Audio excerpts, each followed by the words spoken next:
Boa noite a todos. Mais uma vez, nós vamos fazer a nossa reflexão costumeira de todas as segundas-feiras. E hoje, sempre que a gente procura um tema para que a gente possa refletir, nós encontramos um tema bastante interessante neste jornal espírita, Comunicação Espírita. Este jornal a gente sempre recebe aqui na Casa Espírita, né? E ele é do mês de maio, junho deste ano de 21. E ele tem aqui uma entrevista que tem como tema um diálogo sobre a verdade. E nós procuramos nos fundamentar nessa entrevista para que a gente possa conversar um pouquinho a respeito de verdade e verdades, que nós demos esse título. Então aqui é uma entrevista, não é? Que o entrevistador aqui, Rubens Casemiro Lamel, entrevista Paulo Henrique Wederhoff, aos quais, não é, nós pedimos licença, né, com licença pela autoria deles, né, para que a gente possa, com esse tema, a gente refletir. É bastante conhecido de todos nós e do mundo cristão, é bastante conhecido no mundo cristão, em todas as igrejas cristãs, a famosa frase atribuída a Jesus: conhecereis a verdade e a verdade vos libertará. Bastante conhecida essa frase, né? Aqui também é citado um filósofo da antiguidade, Xenófanes, 475 a.C., que também já dizia: cada pessoa tem a sua verdade temporária. A gente também que estuda Chico Xavier, nas lições de Chico Xavier, ele também sempre falava: tudo passa, né? Os momentos difíceis passarão, os momentos felizes e alegres também passarão, porque a nossa vida é uma alternância de momentos felizes, momentos não tão felizes assim, porque isso faz parte, não é, da luta humana, né, do relacionamento humano, da troca de informações, da convivência. E cada um de nós, certamente, como espíritos em evolução, cada um de nós tem uma idade espiritual, tem um grau de maturidade, de compreensão, de experiências na vida. Isso é bastante diferenciado para todos nós, porque isso está intimamente ligado ao trabalho pessoal de cada espírito ao longo da sua jornada evolutiva. Então, no universo existe uma constante. Essa constante é a mudança. Tudo muda. Tudo está colocado de forma a progredir. A própria lei natural, a lei universal, que rege os mundos, que rege as nossas vidas, ela está disposta de tal forma que impulsiona tudo ao progresso. Nós, principalmente como espíritos imortais que somos, estamos fazendo esta trajetória milenar.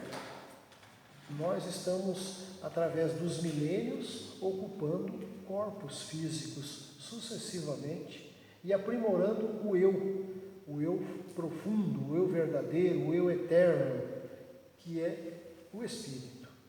Cada um de nós aqui é um espírito já velho, de longa caminhada evolutiva. E nessa caminhada evolutiva é natural que nós tenhamos curiosidades, nós fazemos perguntas, né? Porque eu acho que a mola propulsora deste progresso, dessa evolução, é o ser humano querer descobrir as coisas, querer conhecer, querer saber das coisas. Acho que a curiosidade é que move o ser humano a evoluir. Porque imagina se a gente não se interessasse por nada, por não saber das coisas. Nós ficaríamos estacionados, não é mesmo? Então, acho que a mola propulsora do progresso é você querer conhecer, querer buscar, saber das coisas. Porque enquanto nós ignoramos as coisas, nós não temos o conhecimento necessário para enxergarmos mais longe. Nós ficamos parados no tempo e no espaço. Então, as perguntas são imortais, são eternas. O ser humano sempre perguntou. Mas as respostas, elas são mutáveis. Elas são mutáveis. Vide o Livro dos Espíritos, o livro fundamental, a obra básica do Espiritismo. O Livro dos Espíritos, ele é todo constituído de perguntas e respostas. Não é? Vocês estão estudando Livro dos Espíritos. Consta lá 1019 questões, perguntas que Allan Kardec fez para a espiritualidade. Não é? E a espiritualidade responde. Então é um questionário, perguntas e respostas. Perguntas que Allan Kardec fez é o que talvez a maioria de todos nós, seres humanos, faríamos. Perguntas que nós faríamos, o porquê das coisas, para entender o que é a vida, o que é a espiritualidade, para entender quem sou eu, de onde eu vim, o que é que eu estou fazendo aqui, para onde é que eu vou. São perguntas imortais. Desde os filósofos antigos, da mais alta antiguidade, já faziam esses questionamentos, essas perguntas. Mas as respostas são relativas à época, à cultura, ao conhecimento, às próprias religiões, não é? Que as próprias religiões são projeções da mente humana, são construções humanas. Não é? Então, essas perguntas que o ser humano sempre faz. Aqui mesmo na casa espírita, quantas pessoas vêm com essa necessidade de saber das coisas, o porquê das coisas. Gostaria de saber, principalmente quando desencarna um ente querido, um ente próximo, e que nós ficamos a sofrer pela separação física. É natural que nós queiramos saber qual é o destino daqueles que se vão, aqueles que deixam o corpo físico. Então, o Espiritismo, através dessas perguntas e respostas, foi construída em cima disso aí uma filosofia de vida, uma filosofia. Então, a gente definir alguma coisa, eu estou me baseando aqui nessa entrevista, definir é pouco recomendável, pois as definições elas são úteis nas ciências exatas. Não é? Quem vai para as faculdades fazer ciências exatas tem as definições. Tem coisas que não mudam, é uma constante em ciência, não é? O melhor, então, para a gente não fechar a questão, é conceituar, um conceito. Não é? Existe conceito, existe a palavra preconceito. Conceito e preconceito, não é? A gente já falou isso aqui várias vezes, né? É muito comum a pessoa falar, fulano é preconceituoso, tem preconceito. E às vezes a pessoa não sabe exatamente o que quer dizer a palavra preconceito, né? Então, existe um conceito. O que é um conceito? Conceito é um julgamento que nós fazemos, né? É uma ideia que nós temos a respeito de algo ou de alguém. Com os nossos valores íntimos, nós julgamos, nós analisamos e emitimos uma opinião nossa. Nós fazemos um conceito a respeito de algo, ou de alguém, ou de alguma situação, e fazemos um julgamento. Esse é o conceito que nós fazemos a respeito daquilo que estamos julgando. Aí vem o que é o pré-conceito. A palavra é o sufixo, né? Prefixo. Pré é aquilo que vem antes, né? Tudo aquilo que vem antes. Então, pré-conceito é um conceito que você faz apressadamente, sem conhecimento de causa. Então, às vezes, a gente emite uma opinião, um julgamento injusto por falta de conhecimento, ou por ter ouvido dizer, ouvido falar, sem que a gente tenha experiência própria, sem que a gente tenha analisado por si mesmo, sem que a gente tenha buscado um conhecimento mais profundo, a gente apressadamente emite uma opinião. É aí que está o preconceito, né? E existe isso também, vamos falar particularmente com relação ao Espiritismo. Hoje talvez nem tanto, né? Porque hoje com os meios de comunicação as pessoas estão mais esclarecidas. Mas antigamente o Espiritismo sofria muito preconceito, porque as pessoas misturavam as coisas. As pessoas leigas lá fora, que não conheciam o Espiritismo, emitiam opiniões preconceituosas, misturando o Espiritismo com outras crenças, não é? E que não tem nada a ver, porque todas as crenças são respeitáveis, todas as crenças são dignas de respeito, porque as pessoas, elas têm afinidade com determinadas religiões que fazem bem para elas. Isso é muito importante. Então, nós não devemos emitir opiniões sem conhecimento de causa.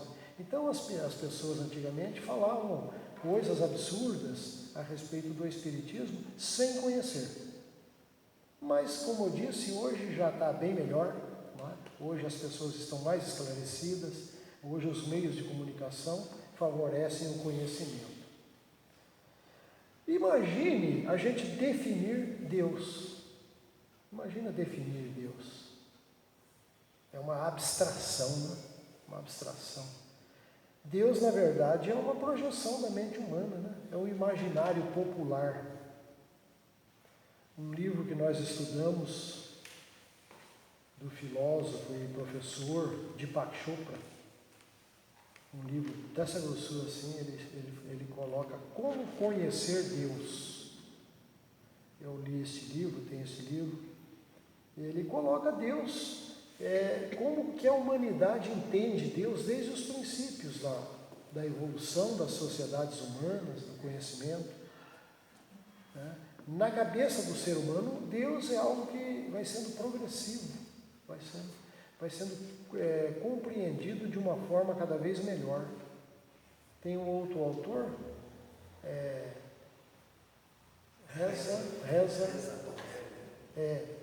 ele também, ele coloca também, como título do seu livro, Deus, uma história humana.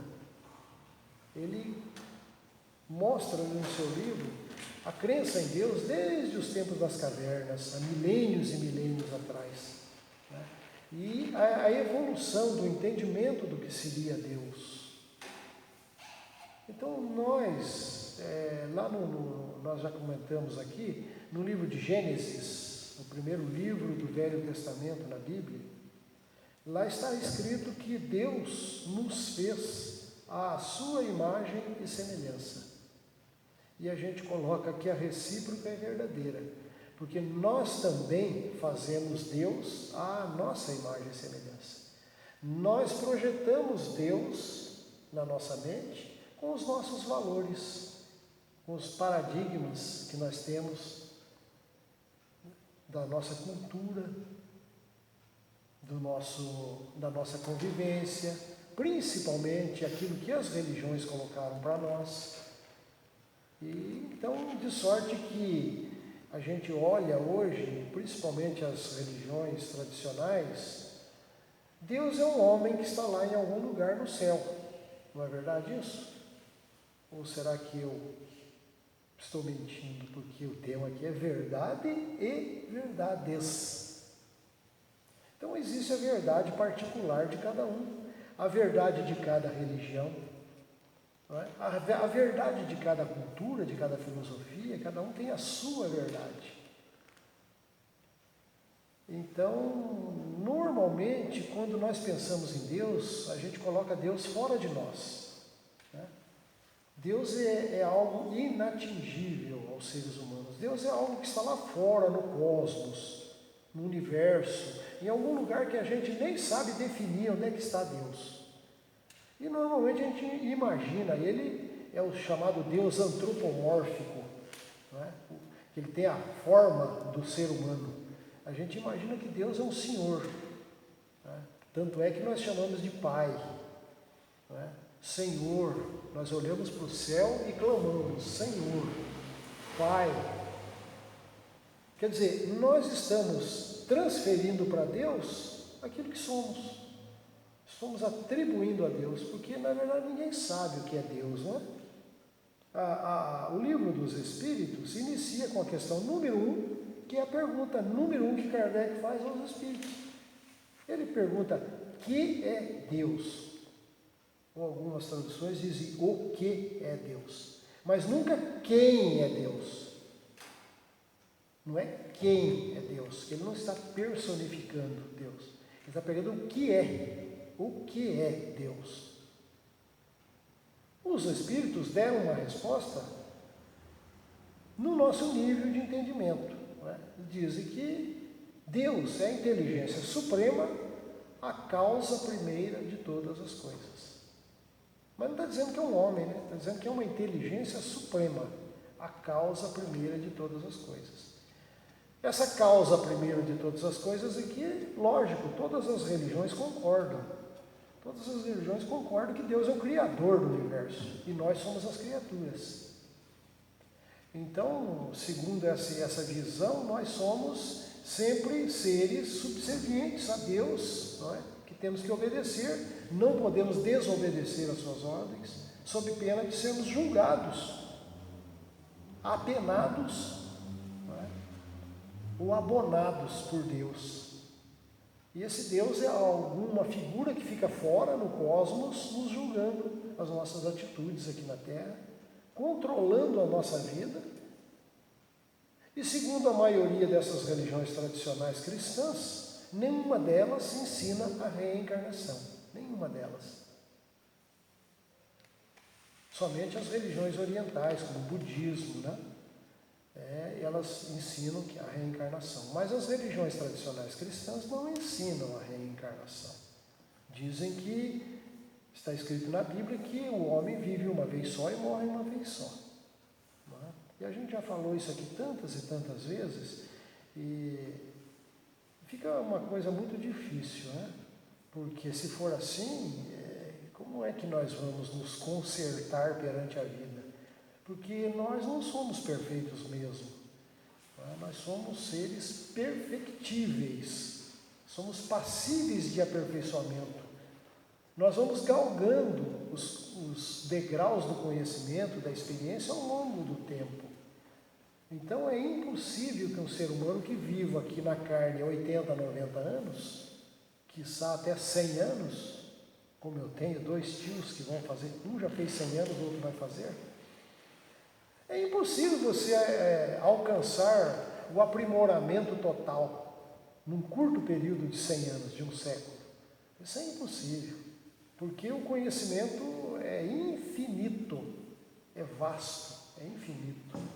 Então, dizer que Deus está lá fora e controlando a nossa vida, e veja bem que no próprio livro dos Espíritos há questões que são passíveis de serem questionadas, analisadas.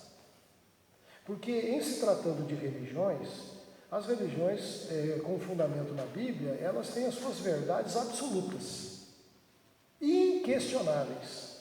São chamados dogmas, né? Os dogmas são inquestionáveis. As religiões estabeleceram aquele dogma, você não pode discutir. Não pode criticar, não pode ter uma outra ideia a respeito daquilo. Agora, quando se fala em filosofia, por isso que nós preferimos chamar o Espiritismo de proposta filosófica, eu particularmente, tá? Porque o Espiritismo é muito confundido com religião, é muito confundido. As pessoas acham que o Espiritismo é uma religião. E a religião, como eu acabei de dizer, tem seus dogmas inquestionáveis. Mas o Espiritismo é uma proposta filosófica deduzida da observação dos fatos naturais. Deduzido desse questionamento que Allan Kardec fez com os espíritos, se deduziu uma filosofia. E essa filosofia, ela tem que acompanhar a evolução da humanidade, a evolução do conhecimento humano, a evolução da ciência. O que a ciência está mostrando para nós hoje? Então, a filosofia espírita, ela está em aberto para receber e acolher todo o novo conhecimento da humanidade. Ela está em aberto. Então, ela não fecha a questão. Não é? Então, os espíritos responderam: a inteligência suprema, causa primeira de todas as coisas. Logo adiante, na questão número 10, Kardec volta a perguntar se nós podemos ter um entendimento real, completo do que seria Deus. Não é? Os espíritos respondem que não é? Que nós ainda não temos um sentido para entender profundamente o que seria Deus. Então, essa resposta da questão número 1, ela é relativa também. Ela é relativa. Não é? Deus não cabe nos estreitos limites de uma definição. Não cabe. Porque uma definição, ela fecha a questão. Fechou a questão, você não pode mais discutir, não pode filosofar em cima. Já o conceito ele está em aberto. Ele está em aberto para novos entendimentos, para que a gente possa acrescentar novos entendimentos.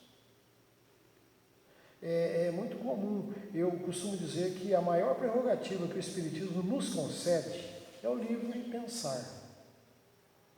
Na própria obra de Kardec está dizendo que se nós não pensássemos pela nossa própria cabeça, o que seríamos nós? Seríamos marionetes. Né? É o chamado pensamento de manada, né? Manada, quer dizer, existe um líder e a manada vai atrás. Ninguém pensa, ninguém raciocina, todo mundo diz amém e aceita tacitamente o que é pregado. A gente vem aqui na frente para, como se diz, refletir. A gente não vem aqui na frente para pregar. Porque pregar é uma coisa que você prega de cima para baixo como verdade, não é? E as pessoas vão acatar. Não é bem assim. A gente vem aqui na frente com o intuito de refletir, de pensarmos juntos, não é? De não aceitarmos aquilo que a gente está falando aqui, de criticarmos, sim, por que não? Temos que fazer isso. Então, no meio espírita existem os conservadores, como em todo lugar tem. A gente vê que tem uma grande parcela dos espíritas que ainda entendem que o espiritismo é uma religião, não é? E tem até medo de criticar as coisas, de pensar, de ter ideias próprias. E aceitam tacitamente o que um espírito ou um líder religioso falou. E aceitam aquilo como lei, como verdade absoluta. Quando tudo é passível de verificação, não é? Então, um conceito, a gente fazer um conceito de alguma coisa, ele está em aberto para progressividade, para progredir, para a gente ampliar os nossos conhecimentos. Exemplos de conceitos sobre Deus, vamos dar um exemplo. Lá no Livro dos Espíritos tem os atributos da divindade. Atributos da divindade. Então lá está dizendo que Deus é soberanamente bom, justo, extremamente poderoso, amoroso, justo. Está tudo isso lá dizendo que Deus, e até muito mais, até outras coisas mais. Mas isso aí são os nossos atributos humanos que nós atribuímos a Deus. Ora, se nós julgamos que tudo isso é bom, né? A justiça, a bondade, a caridade, o amor, nós achamos que tudo isso é bom, então a gente acha que Deus é assim, tem que ser assim. Então são atributos, nós atribuímos isso a Deus. Né? Então são conceitos, nós conceituamos Deus dessa forma. Existem três conceitos, né? Três conceitos de verdade, passíveis de não serem verdadeiros. É um conceito de verdade, mas pode não ser verdadeiro. Então tem aqui A, B e C. A letra A. A verdade é a realidade vista do meu ponto de vista. Veja bem, vamos pensar a respeito, né? A verdade é a realidade vista do meu ponto de vista. Então essa é a minha verdade. Eu acho que isto é verdade. A letra B. Verdade é aquilo que me convenceu. Veja que a primeira e a segunda também aparentemente é verdade, né? Mas são passíveis de não serem verdadeiras. E a terceira, verdade verdadeira é aquela que coincide com a realidade. Mas poderia estar certo, né? Verdade é aquilo que coincide com a realidade. Agora, vamos fazer outra pergunta. O que é a realidade? Nós sabemos o que é a realidade para saber o que é verdade verdadeira? Então, a realidade também nós estamos buscando o que é a realidade. O que é a realidade? Nós estamos em busca da realidade. Aquilo que julgamos hoje ser a realidade pode não ser. Então, o meu ponto de vista é o estágio de conhecimento que eu alcancei por meio de minhas próprias experiências. Ora, as experiências de cada um de nós são diferentes. Cada um de nós tem um histórico de vida, tem uma caminhada diferente, né? São muitos caminhos pelos quais a humanidade evolui. Então, cada um de nós tem um ponto de vista. E do nosso ponto de vista, nós estamos com a razão. Então, a ideia é mais profunda do que uma certeza equivocada.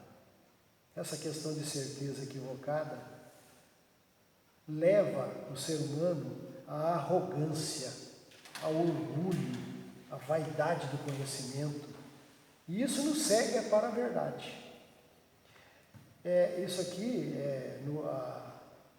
a doutrina espírita nos ensina que uma das grandes dificuldades para a evolução do ser humano é o orgulho, a vaidade. Porque o orgulho, está dizendo aqui, nos cega para a verdade. O orgulho nos coloca num pedestal de conhecimento que a gente julga que a nossa verdade é a única, a do outro não. Então isso é muito comum em discussões religiosas, né? Em discussões partidárias, ideologias políticas e tudo mais que existe entre nós seres humanos. Cada um defende o seu osso, vamos dizer assim, ninguém quer largar o osso. Defende com unhas e dentes a sua verdade, a minha é melhor que a sua. Cada um se encastela no seu ponto de vista e não abre mão do diálogo. E isso acontece muito em religião. Nós espíritas sabemos disso no meio espírita. Mas nos outros meios nós sabemos também. A gente olha para a Igreja Católica, a gente vê o grupo daqueles fundamentalistas conservadores e o próprio Papa, que é um homem mais aberto, não é? Mais dinâmico. E ele encontra a resistência daqueles que são conservadores. Nós espíritas temos o mesmo problema, né? Existem grupos que são fundamentalistas, que não abrem mão e não querem dialogar com o outro, que é diferente, que pensa um pouco diferente. Aí então tem o grupo dos livre-pensadores, né? Tem o grupo daqueles que são laicos que são desvinculados de religião, e livre-pensadores. Esses até passam pelo crivo e criticam até a própria obra de Kardec, porque a obra de Kardec é uma obra do século XIX e foi construída com o conhecimento daquela época e no diálogo com espíritos oriundos da Igreja Católica. Então tem muita coisa que tem que ser revista. E esse grupo conservador não aceita, porque a verdade está ali, naquele conservadorismo, que tem muito ainda da Igreja Católica misturado. Então, veja bem como é difícil essa questão de verdade e verdades, porque cada um tem as suas verdades, não é? A primeira lição de filosofia é que todos nós podemos estar equivocados. Quando eu estava falando aí de fundamentalismos, vê o Oriente Médio. as notícias que nós temos do Oriente Médio. Quanto fundamentalismo tem lá, né? As pessoas se matam, se digladiam, jogam bombas uns nos outros. E em nome de quê? De um chamado Deus que é Alá. Mas tem os muçulmanos entre eles, com todo respeito, eles também têm as suas etnias, as suas disputas, as suas brigas, não é? Eles se matam entre si por fundamentalismos religiosos em nome de religião. Se nós olharmos a história da humanidade, quantas guerras existiram em nome de Deus? Tem até filme, em nome de Deus, não é? Fundamentalismos, pretensos donos da verdade. Então, a base que Allan Kardec nos deixou é que tudo tem que ser verificado. Ele dizia que sempre tem que passar as coisas pelo crivo da razão. Allan Kardec falava, passai tudo pelo crivo da razão. Aí a gente volta a fazer mais um questionamento. O que é o crivo da razão? Porque aparentemente quando ele fala passai tudo pelo crivo da razão, mas a razão de cada um de nós também é diferenciada, não é? Para aqueles fundamentalistas, eles estão com a razão. Para aqueles de mente mais progressiva, mais aberta, eles também estão com a razão. Então, o que é passar pelo crivo da razão? Então, você passa pelo crivo da tua razão, você acha que isso é correto, mas o crivo da razão do outro, meu companheiro, meu irmão, o crivo da razão dele é diferente, porque ele entende de outra maneira. Então, o próprio crivo da razão, ele é diferenciado também. Daí é a ciência. Daí o crivo da ciência. É. A base de Kardec, então, é a buscar a verificação com o apoio de uma metodologia parecida com a científica, né? Porque é muito comum a gente falar, o Espiritismo é ciência, filosofia e religião. Esses dizem, os religiosos dizem ciência, filosofia e religião. Os laicos dizem, não, é ciência, filosofia e moral, e ética e moral. Ciência e filosofia com consequências éticas e morais. Os progressistas dizem isso. Já os conservadores dizem ciência, filosofia e religião. Os progressistas tiram a religião de fora. Então, Kardec procurava sopesar na balança da razão, do bom senso, o que contraria a razão. A gente vê que, em termos religiosos, na própria Bíblia, está cheio de mitos, muitos mitos, coisas que não aconteceram na realidade, não aconteceram literalmente, mas os mitos eles servem para que a gente possa deduzir uma lição ética, uma lição moral, a gente pode tirar, não é? De um mito.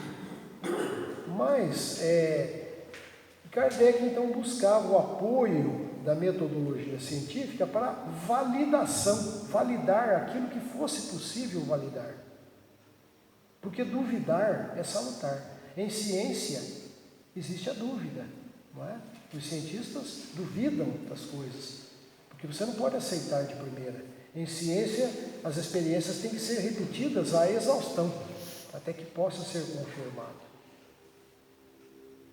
Mas aquilo que é transcendente, aquilo que toca nos domínios da espiritualidade, isso é impossível de validar por métodos científicos. Você não pode, no laboratório, provar a reencarnação, por exemplo, e nem a ressurreição, que é da igreja, né? E a reencarnação para o espiritismo. Você não pode provar isso em laboratório. Então a gente faz um conceito disso aí. O que satisfaz a nossa razão? Não é? O que satisfaz a nossa razão? O que é melhor? O que a tua razão aceita? Que você tenha uma vida só? Não é? E depois, inapelavelmente, você vai ser julgado em algum lugar, em algum tempo, que a gente não sabe quando. É o que dizem, né? As religiões dizem que você vai morrer e vai para algum lugar aí. Tem muitas variáveis conforme as religiões, né? Mas você vai morrer, você não vai reencarnar mais. Tem umas que dizem que você vai dormir pro resto da vida, você não tem nem consciência mais. Você vai dormir o sono eterno, até que um dia venha o julgador, que é Deus ou Jesus, a gente nem sabe o que é, porque cada um diz uma coisa. E aí vão ressuscitar aqueles corpos apodrecidos que estão lá há centenas, milhares de anos. E aqueles que foram bonzinhos, que dormiram na lei do Senhor, esses irão para o céu, não é? Para o descanso eterno. E aqueles que não foram tão bonzinhos assim, que forem julgados maus, irão para a danação eterna. Isso não passa pelo crivo da nossa razão. Qual que é? O Espiritismo diz que nós reencarnamos e progredimos pelo nosso próprio esforço, pelo nosso próprio mérito, que nós somos eternos, que nós não temos privilégios, não temos privilégios. Aquilo que temos, que somos, é conquista pessoal de cada um de nós, não é? E a lei do universo dá a possibilidade igual para todos nós. Então, qual das duas situações é que favorece o que nós aceitamos pela razão? Qual que é? Aí cada um de nós fica com a opinião pessoal. Qual que a gente acha que é mais plausível? Morrer e não ter mais futuro? Não é? É muito comum, a gente sempre cita aqui, né? Desencarna uma pessoa conhecida, tal, na cidade toda, e as pessoas dizem assim, que Deus lhe deu descanso eterno. Interrogação. Que descanso eterno é esse? Alguém aqui gostaria de dormir o resto da vida, não fazer mais nada na vida? No dolce far niente, conforme você coloca no teu livro. Alguém gostaria de não fazer mais nada na vida? Seria um tédio, não é? Muito tedioso. Eu não me vejo parado no tempo e no espaço, eu não me vejo. Então não tem esse negócio, morreu, que Deus lhe deu um descanso eterno, que Deus lhe deu um bom lugar. Não tem isso. O bom lugar ou o mau lugar, cada um conquista por si mesmo. E se o espírito estiver num mau lugar, ele pode conquistar também um bom lugar, porque ele pode mudar tudo, tudo é mutável. Ele não vai permanecer naquela situação para sempre. Ele vai conquistar, vai trabalhar, vai evoluir e vai reconquistar os seus caminhos. Então isso satisfaz a nossa razão, não é? Satisfaz a nossa razão, a progressividade do espírito.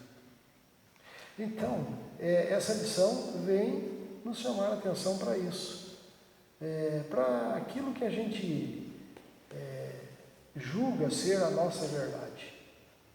É importante a gente entender que a nossa verdade ela é relativa a hoje. Tem uma frase que eu gosto muito de um pensador espírita lá do Rio Grande do Sul, até ele desencarnou agora recentemente, há 3 meses atrás, Maurice Herbert Jones.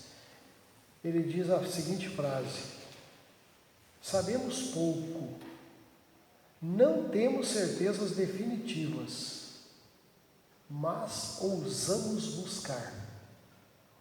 Essa é a melhor parte da frase, ousamos buscar. A gente tem que ter ousadia. Nós temos que ir à luta, buscar por nós mesmos. Nós queremos conquistar o ensinamento, o conhecimento, tudo. Não é? Porque ficar parado no tempo e no espaço não passa pela nossa razão, não passa pelo crivo da nossa razão. Então fica essa lição para nós refletirmos, que a verdade ela é provisória, ela é relativa ao momento presente, ao conhecimento que nós temos agora, provisória e relativa, mas ela é progressiva. Isso que é o mais importante. A nossa verdade ela é progressiva e o Espiritismo ele é progressista. Ele contribui para que nós espíritos busquemos a nossa autonomia espiritual. Porque enquanto estamos subservientes às religiões tradicionais, isso se chama heteronomia, a gente está sujeita à verdade delas, as religiões, aquilo que elas pregam do alto dos púlpitos. E nós dizemos amém. Então nós somos subservientes àquela verdade. Não é? Isso se chama heteronomia. Mas o Espiritismo vem com uma proposta de autonomia. O Espiritismo vem dizer, é você o construtor da tua vida. É você o construtor da tua felicidade. É você que faz o teu auto-julgamento no foro íntimo da tua própria consciência, porque é ali que estão estabelecidas as leis de Deus. As leis universais estão estabelecidas no foro íntimo das nossas consciências. Então, cada um de nós é que nos julgamos a nós próprios, é que nos fazemos a nossa autocorreção. Somos nós que nos retratamos perante a consciência universal e endireitamos os nossos caminhos. A responsabilidade está em nossas mãos. Então, isso nos dá autonomia. Nós somos donos do nosso próprio futuro, do nosso próprio caminhar. Assim seja.